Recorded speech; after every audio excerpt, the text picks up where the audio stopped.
Today we're taking a look at my Dialtune snare drum. I'm sure a lot of you are fairly familiar with this drum, as it's received a lot of media attention since its release in 2020. But most of the videos on YouTube that I've seen are either paid endorsements or Dialtune has provided their snare to a content creator. And so I tend to take those reviews with a grain of salt, because those people are going to have a vested interest in sort of pleasing the company, whatever company that may be, that provided them with the drum. The exception is Rick Dior's videos on the Dialtune snare. I believe he did 3 or 4, and they are wonderful. And they're basically what convinced me to buy my own Dialtune. So I want to talk through a little bit about this. I bought this drum used with my own money, so I certainly have no affiliation with the company.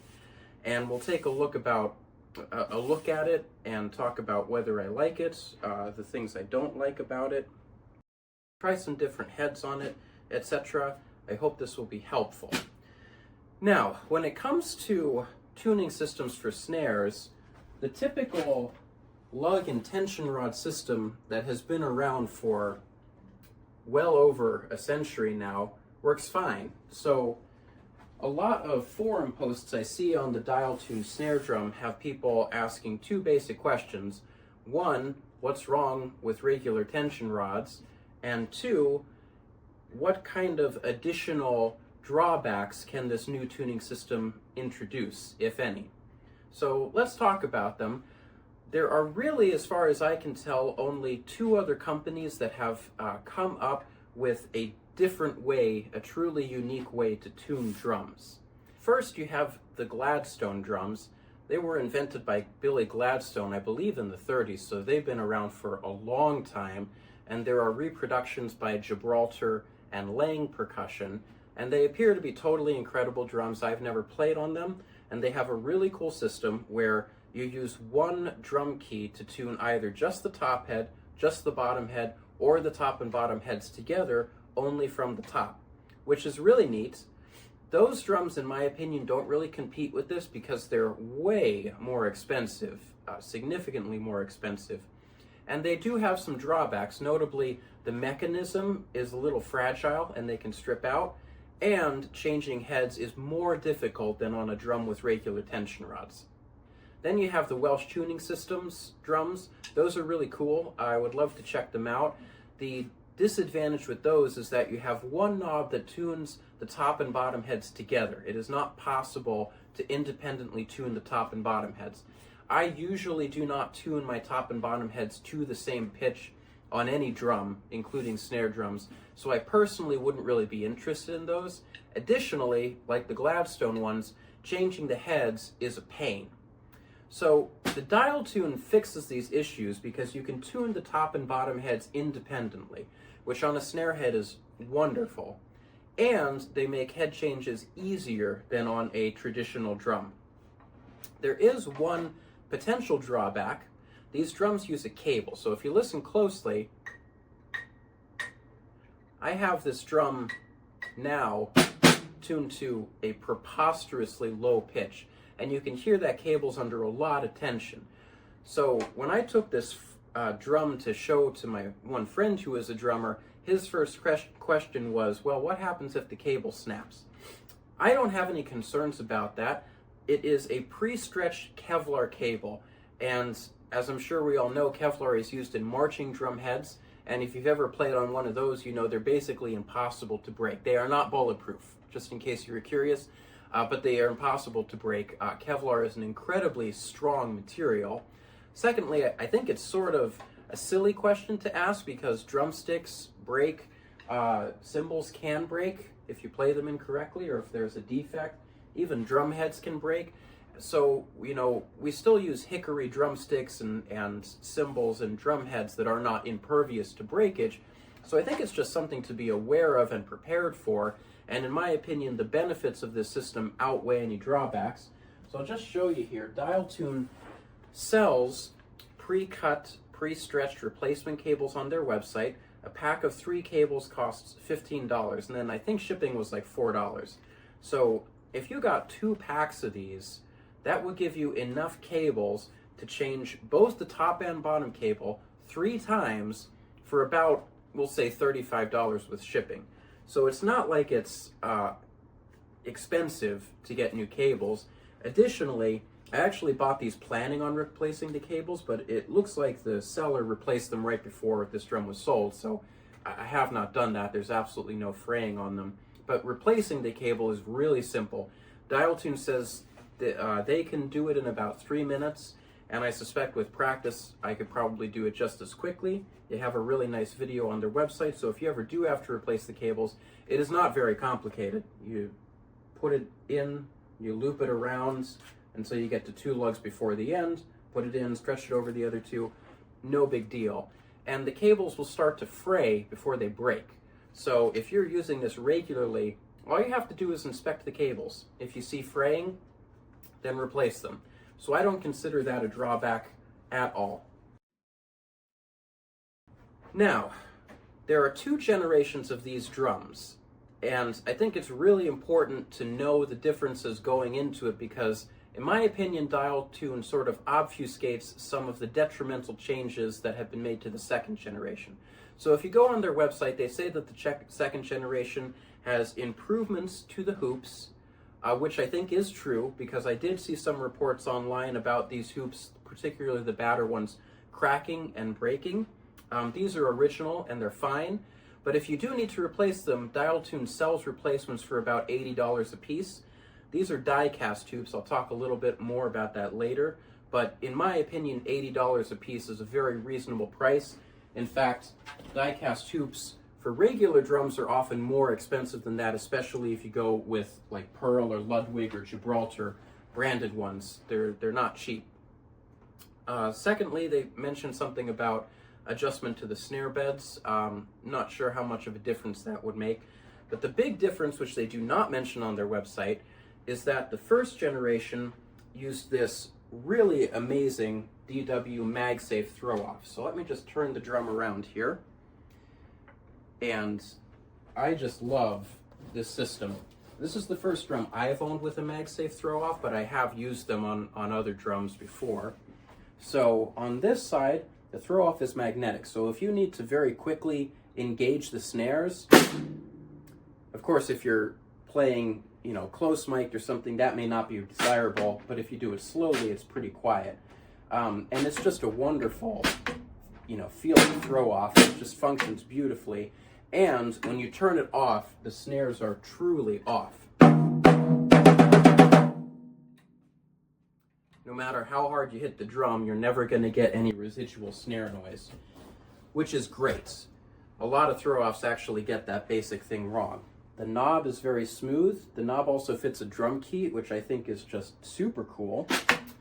And then on this side, we have a 3-position butt plate, which is great. I'm using it more than I thought I would. So we can go from loose snare response, medium, and tight. And the advantage of this is you get repeatability. So I think this is great because let's say that you're playing a live set and one song is fast up tempo, you tune the snare up high, then you have power ballad, so you tune the snare down low. You can very easily flick between snare tensions, so maybe it's tighter for the faster song because you need a more articulate sound, and then you sort of want that sloppy snare sound for the ballad. So this snare system, I think, really complements the drum well. On the 2nd generation drums, they removed the DW MagSafe throw-off, and it was clearly to cut costs. So this 1st generation, which by the way is called the Maker Series, these wood drums were $1,000 when they debuted. Now the wood drums are $600. And I'm sure some of that price reduction has to do with improvements in manufacturing, etc.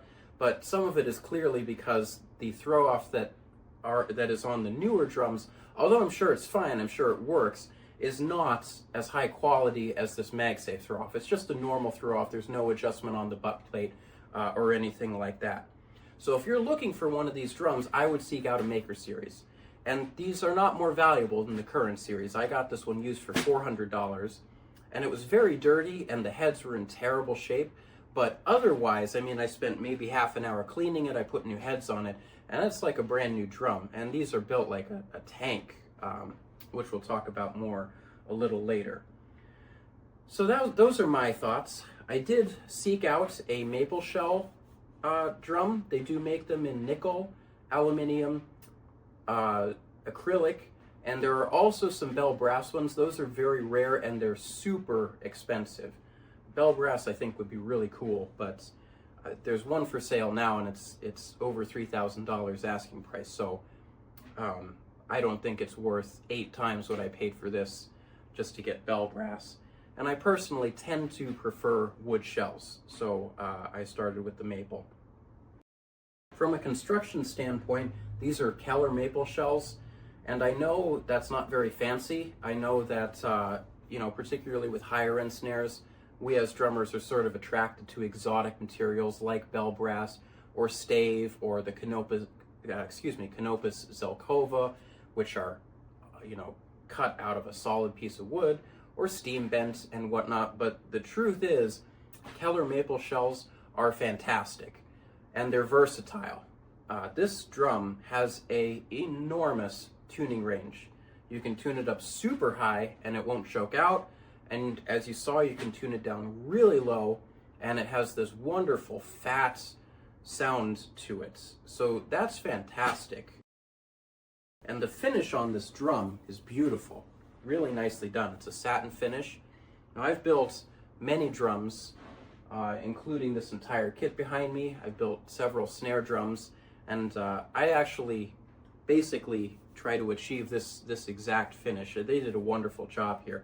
It does have some sort of stain on it, but I like it. It's not super eye-catching. It's not like bird's eye maple or anything, but it's just a lovely finish and, you know, overall, a lovely drum to look at. I think it's very striking. One thing I don't like is that they put the seam here, right in the middle of the butt plate, which is, in my opinion, a huge mistake, because typically the way I have the snare set up is I always put the strainer right at 6 o'clock here, so I can turn it on or off with either hand, and I put the butt plate here. So now you're showing the audience the seam, which is very detrimental. And if you look at DW wood drums, they always have the seam here. So the strainer, which is larger than the butt plate, covers most of the seam up, and then it's facing the drummer, so no one has to see it. I don't know if they do that on the current version, and of course it's not that big a deal, but it does seem to me like a bit of an oversight. You know, new company, maybe not super familiar with building drums and didn't think about it a whole lot. They could have also put it behind one of the lugs, we'll call it, and that would have covered up the seam completely. So if I was building these, that's where I would put the seam. I would put it behind the lug because you literally would not be able to see the seam at all. Where it's in is sort of the worst possible place that they could pick. Although at least the seam is centered, I suppose, and not just random. All right. So what we're going to do today is I will briefly take this apart, show you the inside of the drum, and then we're going to try out a bunch of different heads and sort of see what works best. I have different Snareside heads and several different batter heads, and we'll just go through those and try it at different tunings, play it a little bit. I'll give you my thoughts. So you'll join me in just a minute, and I'll show you how to sort of take this off. I'll show you a modification I made to the drum to make it even easier to change the heads, and we'll go from there. Okay, so I apologize that I didn't show you the process for removing the hoop, but there's approximately 1 million videos on YouTube showing that, so you can watch those if you want. One thing I do want to point out, I know I mentioned it, but these hoops are die cast, which I really appreciate. One of my biggest pet peeves is when companies make expensive high-end snare drums and stick triple flanged hoops on them. I think that's a little insulting to the customer. What I want to show you inside the drum is that, first of all, from the outside, it looks like there's an enormous amount of hardware, but it doesn't actually have any more screws on it than a normal non-floating drum. You have screws for strainer, screws for the butt plate, and 2 for each lug. The other really interesting is if we get up close here, you can see that the lugs float on the shell. There's 2 contact points, but the whole mass of the lug is not pressed up against the shell. And all of this mechanism up here on the bottom, this floats. I can push it up and down. You can see the cable here. It's very loose right now. So the drums are quite heavy. The shipping weight for this was 21 pounds. It was packed really poorly. I'm amazed it didn't get damaged. Guitar Center did a horrible job packing it, but miraculously it made it. I think that Dialtune says they're about 20 pounds, which I believe. It's very heavy, but it's not obscenely heavy, so maybe not the best gigging drum if you have to move all your own equipment and whatnot, but not unreasonable by any chance. The inside of the drum is not finished. Normally, I don't like that. I think it's shows that the company cheaped out a little bit. And typically, I will finish the inside of the drum if it's not already finished. However, in this case, first of all, it's sanded really, really smoothly. I mean, they must have sanded it up to like 500 grit or something because it's just so smooth, which is nice to see. And secondly, the drum sounds so good that I'm actually afraid to finish the inside, so I'm not going to do that. And then the bearing edges are a dual 45 with a nice relief cut. Dual 45 is my favorite type of bearing edge. I think it's very versatile. And these are immaculate. I mean, they're absolutely perfect. No defects whatsoever. As you can see, the shell is pretty thin, which again, I like. Thin shells are generally more versatile than thicker shells. And considering this drum's whole thing is its incredible versatility, I think they made the right choice there. Now, I made a modification to this drum to make it even easier to change heads. Typically, if you want to change the snare side head, you have to deal with taking the snares off, which can be a bit of a pain. And then when you put them back on, you have to get them recentered and everything. Now, these drums came from the factory with pure sound snares. I still have them, and they were actually in great condition, but they came with 20 strands, and I'm not a fan of 20 strands. I think that's way too many. I have a set of 16 strand on here, and I have a set of 12 strand coming, which should be here tomorrow. So I think once we go through these heads and play a little bit today, I'll come back tomorrow and just record a little more with the 12 strands so you can hear what that sounds like.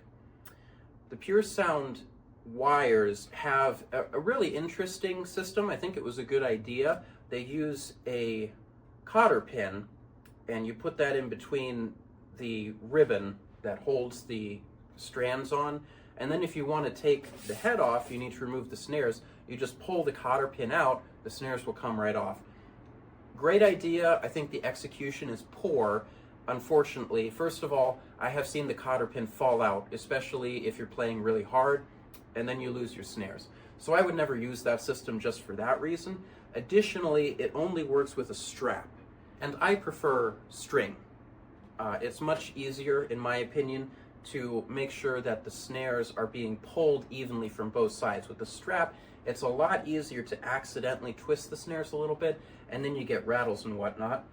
Now, DW makes this really interesting self-centering snare system, and it comes with a set of DW wires, which are really well built, but they have a flaw. I'll show you in just a second, which is unfortunate. Once again, these are 20 strands, so I put them on. They sounded okay, but it's just too many strands, in my opinion.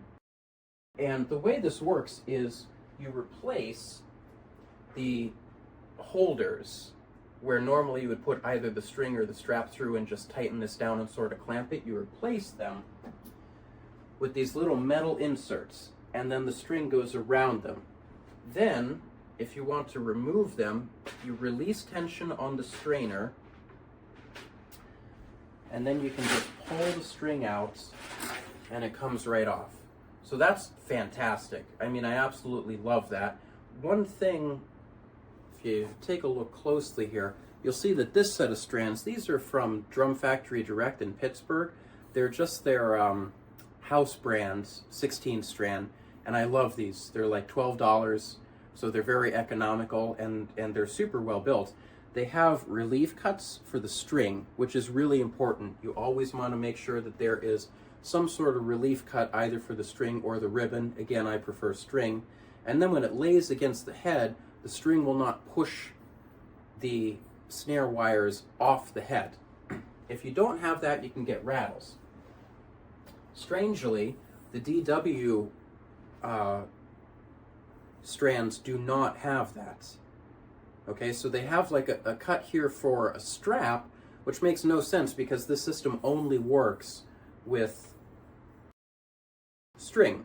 So I don't know what they were thinking, but I did get it. It was just rattly, and you could see that the string was pushing the strands off the head, so that's no good.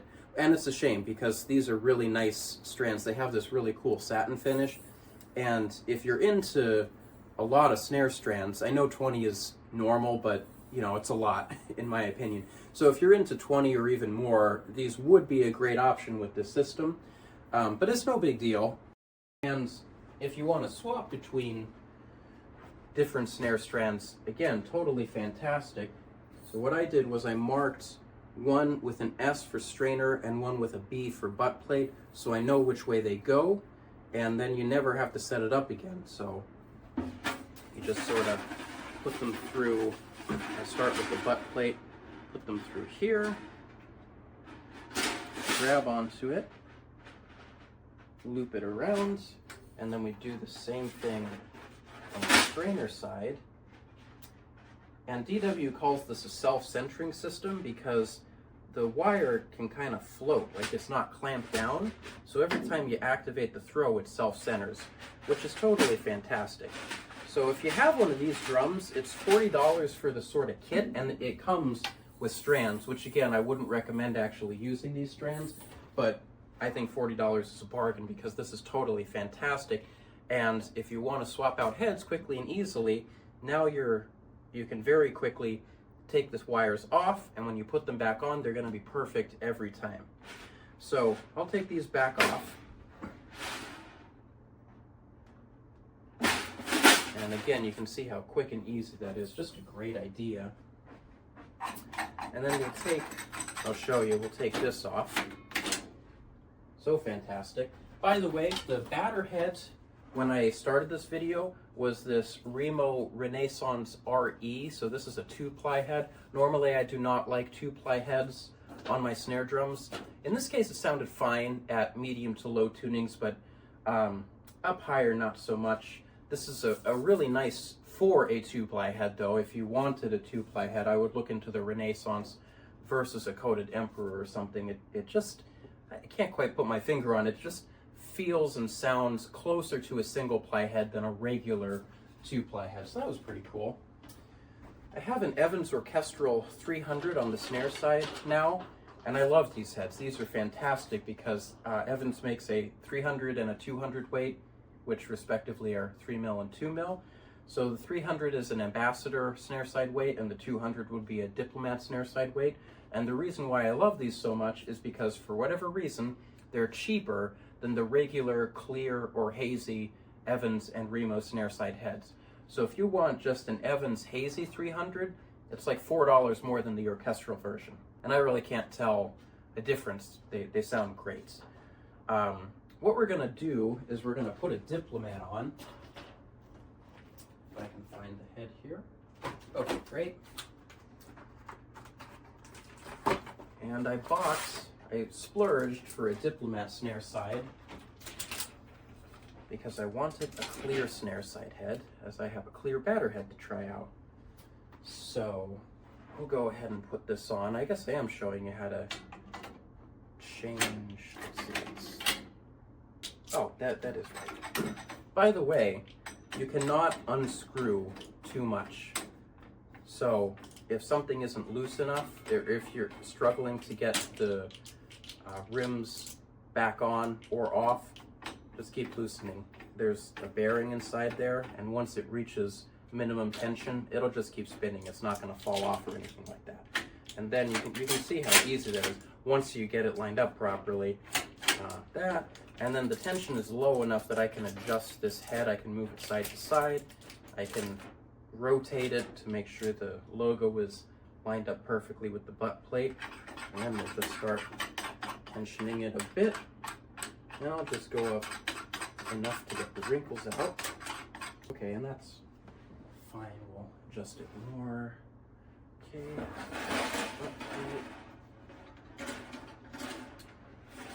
That through here. And of course, compared to the Pure Sound cotter pin system, these are not going to fall off. The grooves inside the plates are really deep. So you have to actively try to remove the string to get it off, for sure. Great. Okay, what I've done is I put an Aquarian Modern Vintage drum head on the batter. Aquarian makes great drum heads. I tend to not use their drum heads because their clear film has a very dark, warm sound to it, which is great if you're into that. I tend to prefer a brighter sound, and that's what Remo does really well. But their modern vintage heads are totally fantastic. I use them on all my bass drums because they look cool and they're cheap compared to, you know, a fiber skin or a calf tone. They're literally less than half the price. Okay, so this is tuned really low, and this drum is very ringy, so we're gonna put quite a bit of dampening on here, and I'll just play a little bit.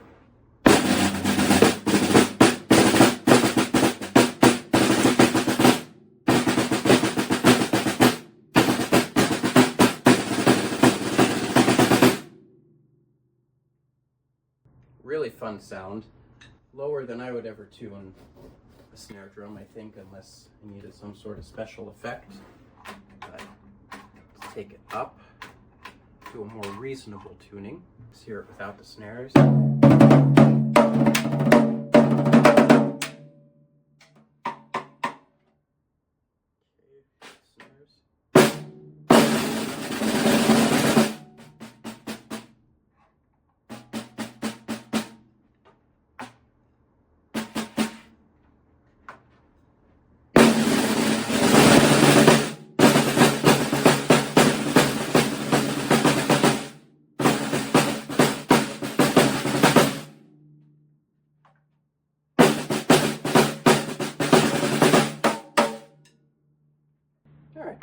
Fun. So that's what it sounds like at a fairly low, medium low tuning, and we'll take it up quite a bit now to a more everyday usable tuning, I think. One thing about this drum, it's very sensitive, which is great. I cannot handle snare drums that lack sensitivity at the very edge, and if you listen, just from tapping my finger, it's activating the snares, which is wonderful. Okay, let's listen to it at this tuning. A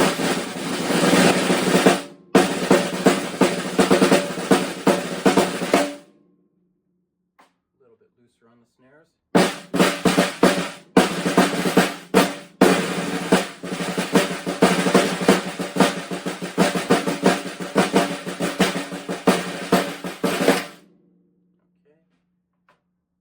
Take the damping off because maybe at this tuning we don't need it.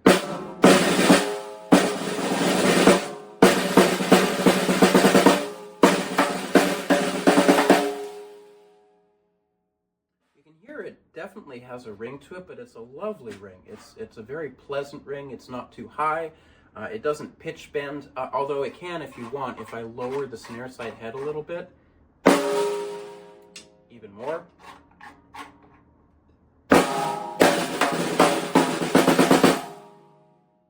It'll do that sort of pitch bending if you're into that sort of thing. Let's put just a little bit of dampening on it. We'll use the smaller of these. These are just pieces of leather, by the way. That sounds fantastic. All right, let's take it up even more.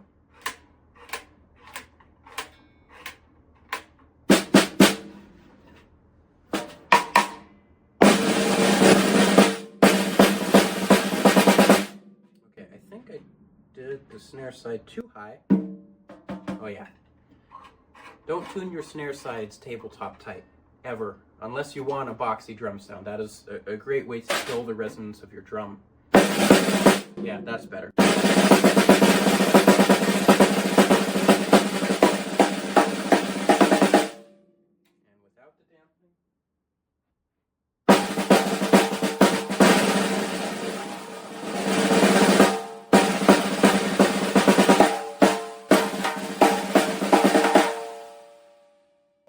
Just sounds fantastic at every tuning. I have never owned a snare drum as versatile as this one. I have a 6 1/4 inch snare that sounds really good at low to medium low tunings, but honestly this sounds better. And I have a orchestral 12 lug that I built, stave shell, which sounds great cranked high. It's super dry and articulate, but it's sort of a one-trick pony. It's not really a drum set snare. And then I have this one over here, which uses a Keller maple shell, and that sounds good at like medium to medium high, but this is just so versatile. I mean, it's unbelievable how good it sounds really low and really high. The drum never chokes out no matter how high you go.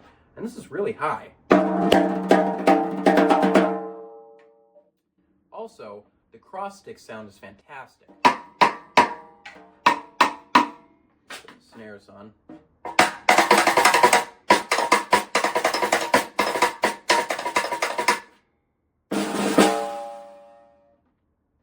I love that those overtones. It's very pure. And I really like this head on it. And I have to say, compared to the 3mm snare side, I think the Diplomat is a better choice because I'm getting more sensitivity for sure. And sometimes Diplomat snare sides, you'll lose a little bit of the body of the drum. So if you have a drum that already has kind of a thin sound, you might want to go with a 3mm snare side. But that is not an issue on this drum, so I'm just going to stick with the Diplomat snare side. I do have a Evans Orchestral 200, but we're going to save that for a different snare because this just sounds so good. Okay, so what we'll do now is I'll take this head off. I really like the sound of this head a lot, actually. I think it sounds great on this snare. I'm starting to suspect most heads will sound great on this snare. Wonderful. Oops. So again, that was the Aquarian Modern Vintage. And now we're going to take a look at a Remo Vintage Ambassador. I love these heads. You will never catch me putting a regular coated Ambassador on a snare drum. They're totally fine heads. There's nothing wrong with them. But the regular Ambassadors are 1 10mm ply of polyester film. The Vintage Ambassadors are 2-ply, 1/7 and 1/3. So the overall thickness is the same, but, sorry, turn that off, but the 2-ply nature of it, it just sounds better to me. I can't even quite put my finger on it. It just tends to make drums sound fuller, less papery, but you don't lose anything. You don't lose any articulation.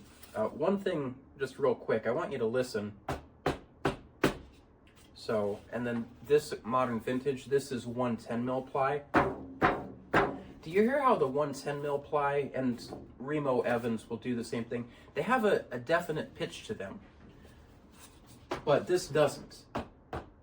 It's very dead, which you think would be a bad thing, but I don't know. They sound great. At least on most of my snares they do. You know, when these first came out, I have an original, not an original like from the 30s or whenever, but I have an original reissue Vintage Ambassador. I don't know where it is, probably in my garage or basement, but they had a really cool vintage Remo logo on it. It just looked awesome, and then Remo changed it to their normal logo. If I knew they were going to do that, I would have bought like a dozen of the ones with the old logo. But we'll try this. Let's see. Okay, this is the Remo Vintage Ambassador. You saw me put it on a few minutes ago and I recorded a whole thing with it and it was sounding kind of weird.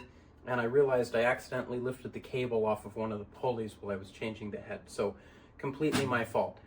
I have it tuned to a really low tuning.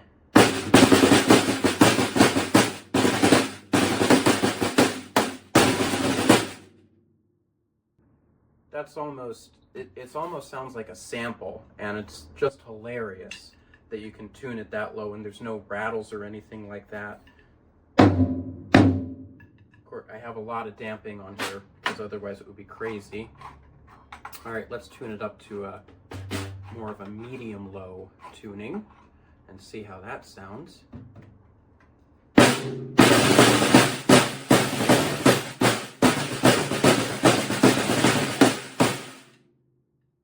Okay, all right, so take a little bit of this off.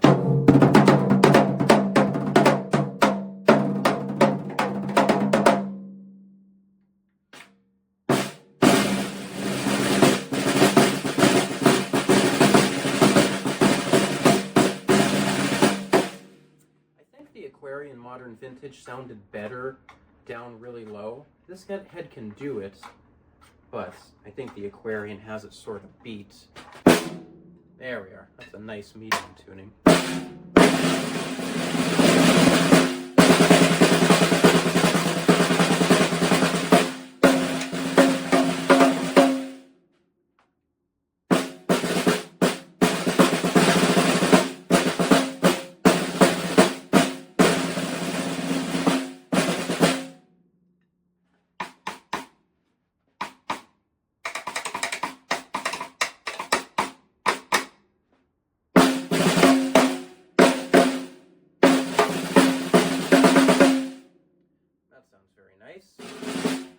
Okay, now let's really crank this Ambassador, Vintage Ambassador.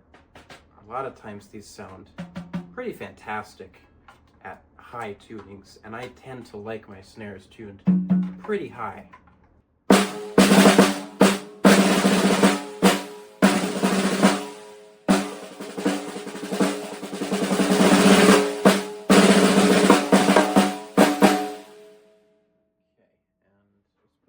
Damping on, and I think let's bring the snare side up slightly. Let's try it real tight. It's too tight.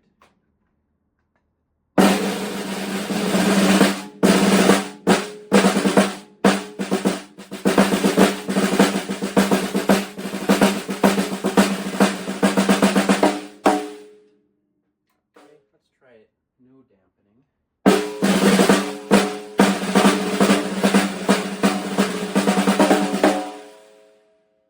The overtones are beautiful.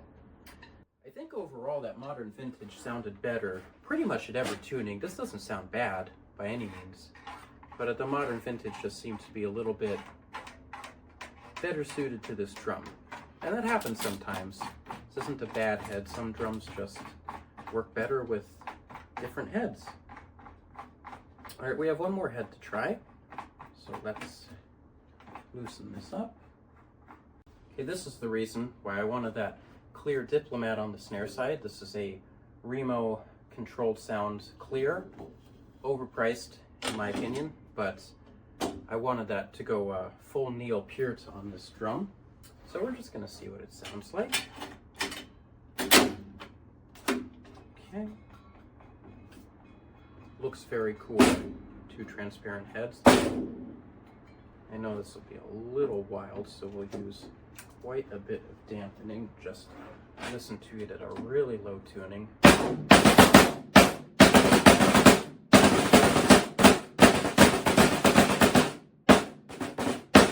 That's kind of like a sample sound. That's really fun. That's almost no tension on the head, so go up quite a bit and listen to it at a more reasonable low tuning. Okay, let's try that.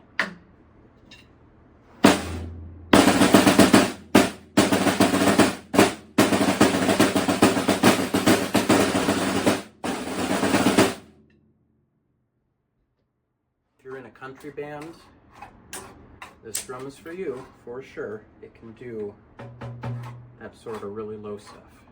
This should be more of a sort of normal low tuning.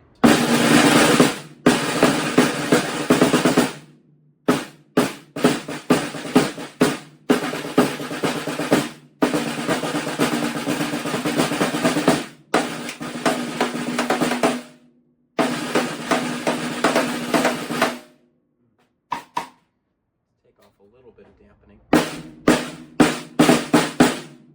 All right, fun. Let's take it up to a medium tuning now.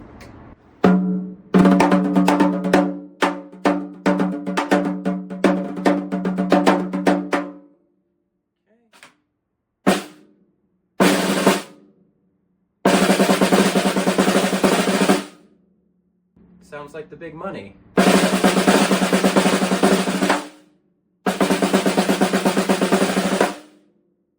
Wow.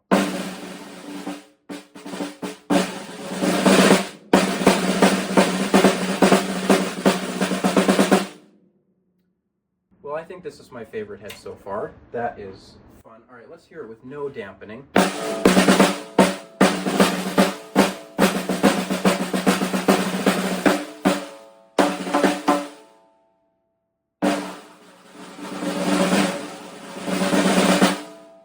This head sounds very different from the other three. It just sounds more glassy, more articulate, hard to describe, but very cool. Let's take it up more, and it really doesn't need any dampening at these higher tunings, in my opinion.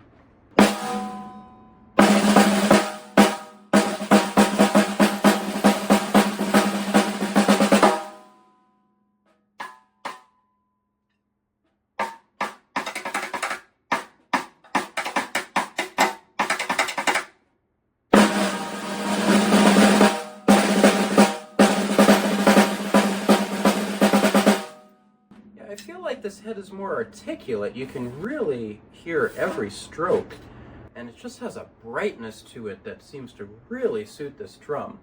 Also, again, normally you don't see clear heads on snare drums for good reason. If you ever do brushwork, even if it's not very often, you need a coating. Or something like a fiber skin or skin tone. I do have a genuine calf head over there, but I don't want to try it on this drum. Okay, this sounds great to me. This is I think the Aquarian Modern Vintage is the most versatile head we tried, and that would probably be my pick. Those are really fantastic heads. I really like Aquarian heads, but this is my favorite. So what we're going to do is take it over to the drum set, and I'll play a little bit for you over there with this head on it. Once again, this is a Controlled Sound clear over a Diplomat Hazy 2mm head. All right, we'll see you in a moment. Okay, I'm just gonna play a little bit on the drum set. I have a lot of cymbal mutes on these cymbals, so I took one off the hi-hat so it'll kind of sound normal, hopefully. And I think what we'll do is tune this down a bit so you can hear just different grooves. I think that'll be quite nice as a representation to see sort of what it can do on the drum set. In case you haven't noticed, tuning this is really fast, so we'll put some sound deadening on.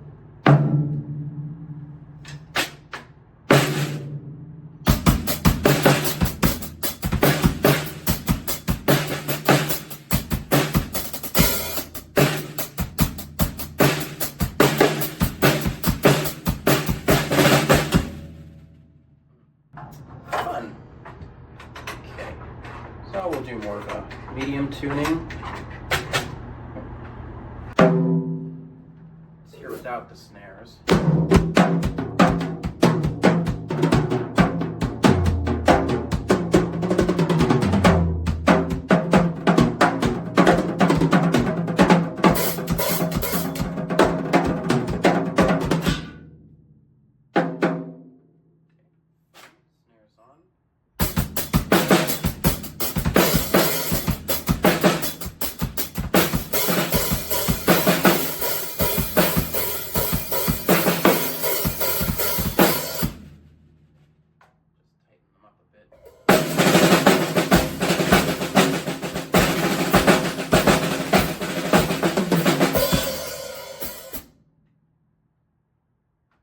Okay, let's go up to, I'm going to try and get it to that sort of Neil Peart tuning you can.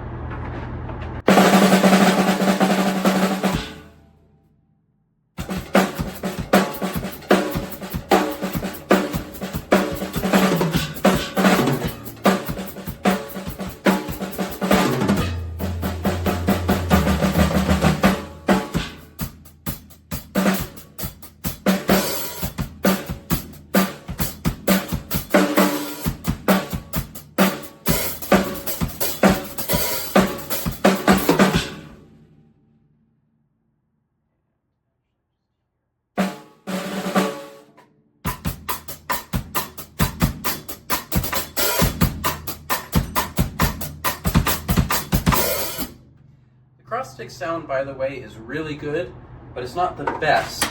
It's nice. It's not the, by the way, these sound better. They don't sound as good with the butt as they do with the tip.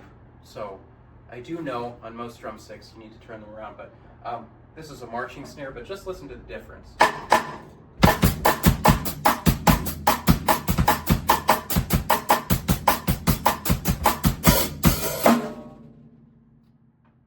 So that's a little bit louder and fuller in my opinion. This is still good. Better than most snares with triple flange tubes.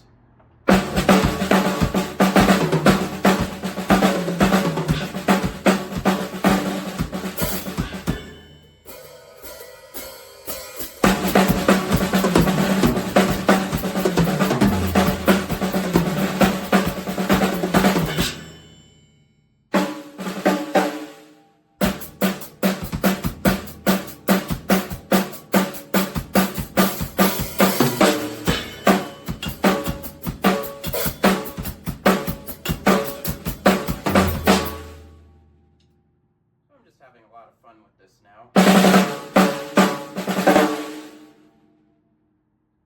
Snares.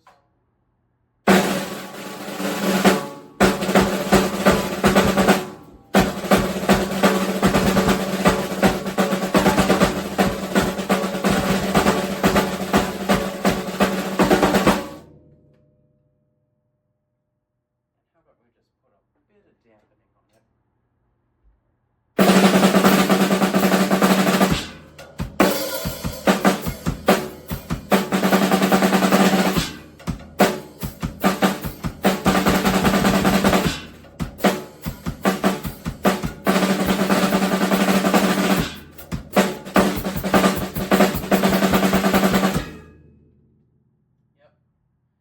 Lots of fun. So I hope this video has been informative and fun for you, and maybe assuaged any concerns you may have about the Dialtune Snare. If you have comments, feel free to, or other questions, leave them in the comments and I will try to reply. Thanks for watching, and we'll see you next time.